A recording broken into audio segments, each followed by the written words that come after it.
పంచపరివర్తనలోని రెండవ అంశం పర్యావరణ పరిరక్షణ. పంచపరివర్తనలోని మరో విషయం పర్యావరణం. ఈ ప్రకృతి పంచతత్వాలతో నిర్మితమైంది. పృథ్వీ, ఆకాశం, వాయువు, అగ్ని మరియు జలం. పృథ్వీ నుండి గంధం, ఆకాశం నుండి శబ్దం, వాయువు నుండి స్పర్శ, జలం నుండి రుచి, అగ్ని నుండి రూపం ఉత్పన్నమయ్యాయి. అలాగే జలంతో సహా పంచభూతాల నుండి ఈ ప్రకృతి సృష్టించబడిందని మన శాస్త్రాలు చెబుతున్నాయి. మహర్షి చరకుడు తన సంహితలో ఈ 5తో పాటు మరో తత్వాన్ని జోడించి 6 తత్వాలతో ఈ పృథ్వీ నిర్మితమైందని చెప్పారు. పంచరవిత్య అధం శరీర అని గోస్వామి తులసీదాస్ గారు కూడా ధృవీకరించారు. అందుకే మనిషి మరణించినప్పుడు, అంటే ఆత్మ శరీరాన్ని వదిలినప్పుడు, అతని అంత్యక్రియలు చేసినప్పుడు ఈ శరీరం పంచభూతాలలో విలీనమైందని అంటారు. ఈ విలీన ప్రక్రియ కతిపయ పద్ధతుల ద్వారా జరుగుతుంది. అంటే మట్టిలో పుడ్చిపెట్టడం, జలసమాధి చేయడం, అగ్నిలో దహనం చేయడం లేదా వాయువులో విలీనం చేయడం మొదలైనవి. శరీరంలో చైతన్యతత్వం ఆత్మ, పరమ చైతన్య స్వరూపమైన పరమాత్మ తత్వం కారణంగా జీవులు మరియు ఈ పంచభూతాలతో ఈ చరాచర సజీవ నిర్జీవ సృష్టి నిర్మాణం జరుగుతుంది. పరమాత్మ శక్తే ఈ సృష్టిని చైతన్యవంతంగా, గతిశీలంగా ఉంచుతుంది. ఆత్మ లేనప్పుడు ఈ మనుష్య మరియు ఇతర ప్రాణుల శరీరాలు మృతమవుతాయి. సజీవ నిర్జీవాలలోని పంచతత్వాలు ఒక నిర్దిష్ట సమతుల్యతలో ఉంటాయి. అప్పుడే అన్ని కార్యకలాపాలు సజావుగా సాగుతాయి. ఈ సమతుల్యత దెబ్బతినకుండా చూడటం మనిషి కర్తవ్యం. దీనిని ఆచార్య చరకుడే చెప్పారు. కాలుష్యం అంటే ఏమిటి? జల కాలుష్యం, వాయు కాలుష్యం, మట్టి కాలుష్యం వంటి అనేక కాలుష్యాలు నేడు ప్రపంచంలో చర్చనీయాంశాలు. భారతీయ నాగరికతలో కాలుష్యం అనే పదం లేనే లేదని గమనించాలి. ఈ పదం తర్వాత సృష్టించబడింది. మిథ్యాయోగం లేదా దుర్వినియోగం వల్ల కలిగే ప్రభావాలను చరక సంహితలో వివరంగా చెప్పారు. పృథ్వీ సూక్తంలో మన పృథ్వీకి 70కి పైగా పేర్లు ఇవ్వబడ్డాయి. వసుంధర, అవని, పరిపాలక, అభిభావక, గౌరీ, అనంత, పృథ్వీ మొదలైనవి. పృథ్వీని మన నాగరికతలో తల్లి అని పిలుస్తారు. మాతా భూమి పుత్రోహం పృథివ్యాహ. మనం భూమిని తల్లిగా, మనల్ని దాని పుత్రులుగా పిలుచుకున్నాం. మన పూర్వీకులు ప్రకృతిని వారి పోషకురాలిగా చూశారు. అదే భావనతో మన నాగరికతను అభివృద్ధి చేశారు. మనం ఎల్లప్పుడూ ప్రకృతి, పురుషుడి మధ్య సమతుల్యతను కాపాడడానికి ప్రయత్నించాము. మన జీవనశైలి, సంస్కృతిని కూడా ఈ మూలమంత్రాన్ని దృష్టిలో ఉంచుకుని అభివృద్ధి చేశాం. సంయమన జీవనశైలి అంటే ఏమిటి? జీవించు, జీవించనివ్వు. వేల లక్షల సంవత్సరాలుగా వివిధ ప్రాణులు ఈ భూమిపై నివసిస్తున్నాయి. కానీ అవి ప్రకృతికి ఎలాంటి అన్యాయం చేయలేదు. అయితే మానవులు మాత్రం ఈ విషయాన్ని పట్టించుకోలేదు. తమ నాగరికత, అభివృద్ధిని ప్రకృతి వినియోగంపై కేంద్రీకరించారు. సాంకేతిక విప్లవాల ఈ ఆధునిక యుగంలో ఎలక్ట్రానిక్ వ్యర్థాల పరిణామం రోజురోజుకు పెరుగుతోంది. రైలు ప్రయాణంలో పట్టాల ఇరువైపులా చూస్తే రైల్వే పట్టాల పక్కన ఎన్నో చోట్ల ఖాళీ ప్లాస్టిక్ సీసాల కుప్పలు కనిపిస్తాయి. ప్లాస్టిక్ మట్టిలో కలవడానికి కొన్ని వందల సంవత్సరాల సమయం పడుతుందని అందరికీ తెలుసు. అందుకే ప్లాస్టిక్ నేటి యుగంలో అతిపెద్ద సమస్య మరియు దానివల్ల ఉత్పన్నమయ్యే సవాళ్లు ఎవరికీ తెలియనివి కావు. ఈ ప్లాస్టిక్ కుప్పలు ఎలా ఏర్పడ్డాయో మనం ఆలోచించాల్సిన అవసరం ఉంది.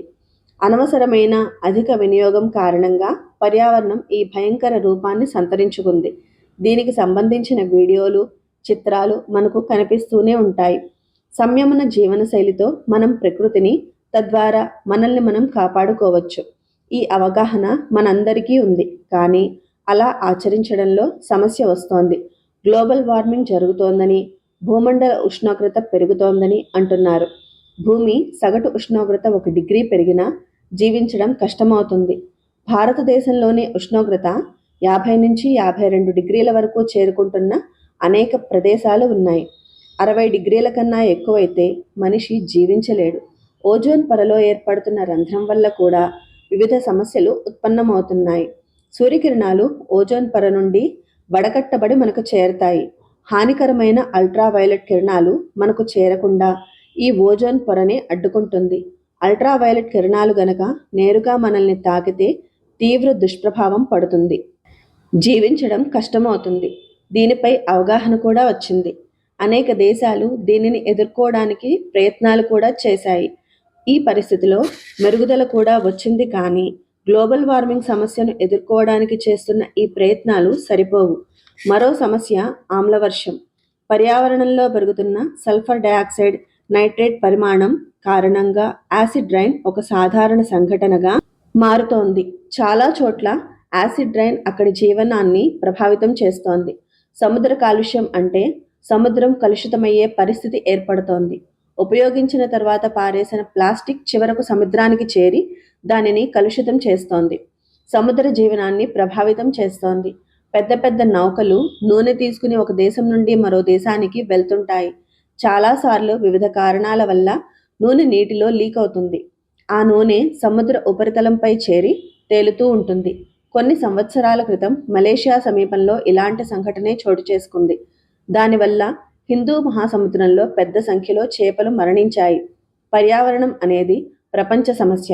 దీనిని ఎదుర్కోవాలంటే మనం దైనందిన శక్తి వినియోగాన్ని నియంత్రణలోకి తీసుకురావాలి. మనం జాగ్రత్తగా, సంయమనంతో దీని గురించి ఆలోచించాలి. మొత్తం భూమిలో 33% అడవిగా ఉండాలని అంతర్జాతీయ స్థాయిలో అంగీకారం కుదిరింది. భారతదేశం కూడా జాతీయ అటవీ విధానంలో ఇదే విధానాన్ని పునరుద్ఘాటించింది. ఇందులో 33% అటవీ ప్రాంత లక్ష్యాన్ని నిర్దేశించింది. కానీ ఇప్పుడు అడవి ఎంత మిగిలింది? కేవలం 21.76%. మరో 3.41% ఇతర వృక్షాలను కలిపినా మొత్తం అటవీ ప్రాంతం 25.17% మాత్రమే ఉంది. భారత అటవీ స్థితి నివేదిక ISFR 2023 ప్రకారం ఇందులో 1445 చదరపు కిలోమీటర్లు పెరుగుదల ఉంది. అయినప్పటికీ ఇంకా మనం పచ్చదనాన్ని పెంచాలి. మన భారతదేశంలో 1/3 భూమి అటవీ ప్రాంతంగా ఉండాల్సిందే. కొన్ని ప్రదేశాలలో మనం అలా చేయలేం. ఎడారిలో చెట్లు నాటడం సాధ్యం కాదు.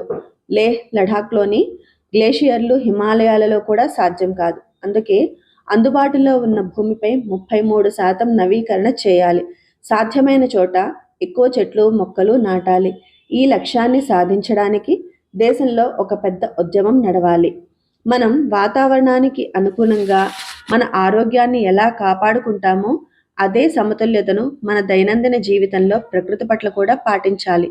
ప్రకృతికి, మనిషికి మధ్య లోతైన సంబంధం ఉంది. ప్రకృతిలో అగ్ని, వాయువు ఆకాశం, ఆకాశం పృథ్వీ, వీటన్నింటి మధ్య సంబంధాల వలనే మనిషి, ప్రకృతి కూడా సంబంధం కలిగి ఉన్నారు. ఈ సృష్టి చక్రాన్ని గతి తప్పనివ్వకూడదు. మన దగ్గర యజ్ఞాలు చేస్తారు.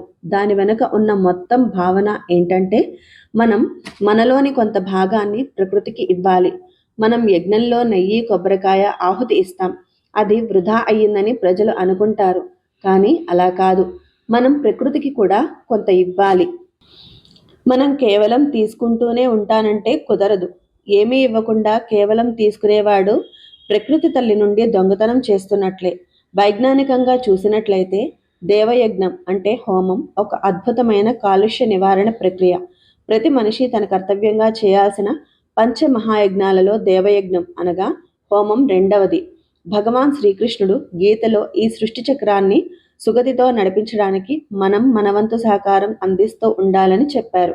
నేటి దోషపూరిత జీవనశైలి, పాశ్చాత్య ఆధునిక అభివృద్ధి పద్ధతులు దీనిని మరింత జటిలం చేశాయి. దీనిని మార్చాల్సిన అవసరం ఎంతైనా ఉంది.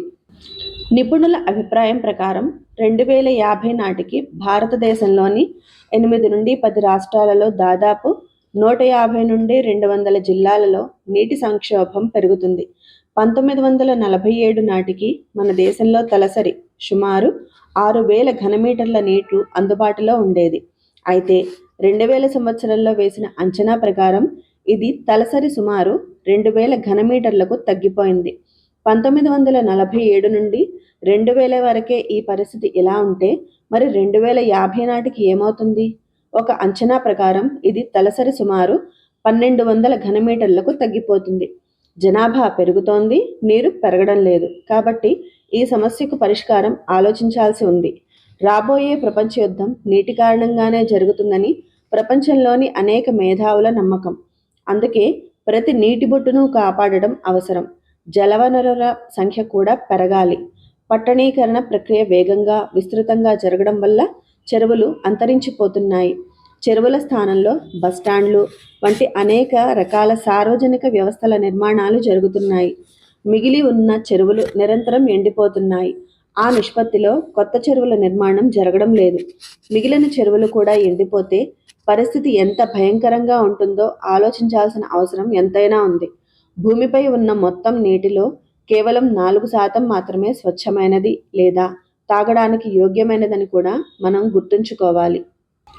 ఈ పరిస్థితులన్నింటిలో మనం మౌనంగా కూర్చుంటే సరిపోదు. మనం మన జీవనశైలి గురించి ఆలోచించాలి. పరిష్కార మార్గం గురించి ఆలోచిస్తే కొన్ని వస్తువులను పునర్వినియోగించడం, ప్లాస్టిక్ వాడకాన్ని క్రమంగా తగ్గించడం ఇటువంటి చర్యలు కనిపిస్తాయి. సాధ్యమైనంత వరకు ప్లాస్టిక్, ముఖ్యంగా సింగిల్ యూస్ ప్లాస్టిక్ వాడకపోవడం ఉపయోగకరం. బట్ట, కాగితాన్ని పదే పదే ఉపయోగించవచ్చు. బుద్ధుని శిష్యులలో ప్రసిద్ధుడైన ఆనందుడి కథ ఒకటి ఉంది.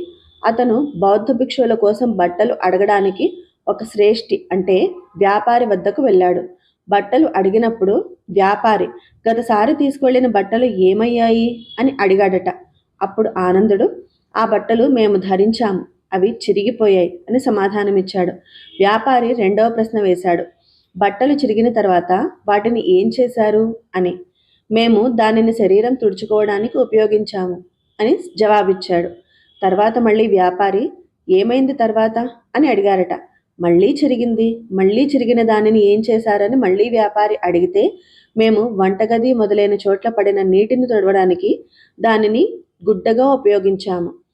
అది విన్న వ్యాపారికి భిక్షువులు బట్టలోని ప్రతి నూలుపోగును ఎలా ఉపయోగించారనేది అర్థమైంది. అతను సంతోషించి బౌద్ధ భిక్షువులకు అవసరమైనన్ని బట్టలు ఇవ్వమని ఆదేశించాడు. బుద్ధుని శిష్యుడు ఆనందుడు ఈ కథ ద్వారా మనం జీవితంలో ఉపయోగించే వస్తువును గరిష్టంగా ఉపయోగించుకోవడమే సరైనదని, తద్వారా ప్రకృతి శోషణ జరగదని, దాని సంరక్షణ జరుగుతుందని సందేశమిచ్చాడు. అందుకే కొన్ని వస్తువులను పదే పదే ఉపయోగించేటప్పుడు దాని గరిష్ట వినియోగ చక్రం పూర్తయ్యేలా ప్రణాళిక వేసుకోవాలి. తదనుగుణంగా వాటిని పూర్తిగా చివరి వరకు వినియోగించాలి. పాఠశాలలోని ప్రతి విద్యార్థికి ఒక మొక్కతో జోడించి, నువ్వు ప్రతిరోజు పాఠశాల నుండి వెళ్ళేటప్పుడు నీ మొక్క దగ్గరకు వెళ్ళి దానిని చూసుకోవాలి అని కోరవచ్చు. ఇలాంటి ప్రయత్నాలతోనే ప్రజలు ఎడారిలో కూడా అడవులను సృష్టించారు. స్థానిక మట్టి, సేంద్రియ ఎరువు మిశ్రమంతో సీడ్ బాల్ వాడకాన్ని ప్రోత్సహించడం ప్రకృతి జల సంరక్షణ దృష్ట్యా మరింత ఉపయోగకరంగా ఉంటుంది. ఇలా మనమేం చేయవచ్చో తెలుసుకుందాం. నీరు, విద్యుత్ వంటి వాటిని సంయమనంతో వాడుతూ పొదుపు చేయడానికి ప్రయత్నించాలి. ప్లాస్టిక్ వాడకాన్ని వీలైనంత తగ్గించాలి. రీసైకిల్ చేయలేని ప్లాస్టిక్ని పూర్తిగా నివారించాలి. స్టీల్ బ్యాంకులను ప్రోత్సహించాలి. ఎకో బ్రిక్స్ తయారీని పెంచాలి.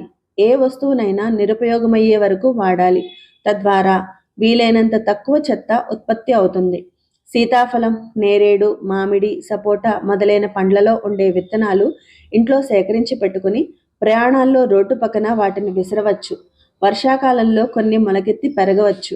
వ్యక్తిగత వాహనాలకు బదులుగా సాధ్యమైన చోట సార్వజనిక సౌకర్యాలను ఉపయోగించి ఇంధన వినియోగాన్ని, కాలుష్యాన్ని తగ్గించడంలో సహకరించాలి.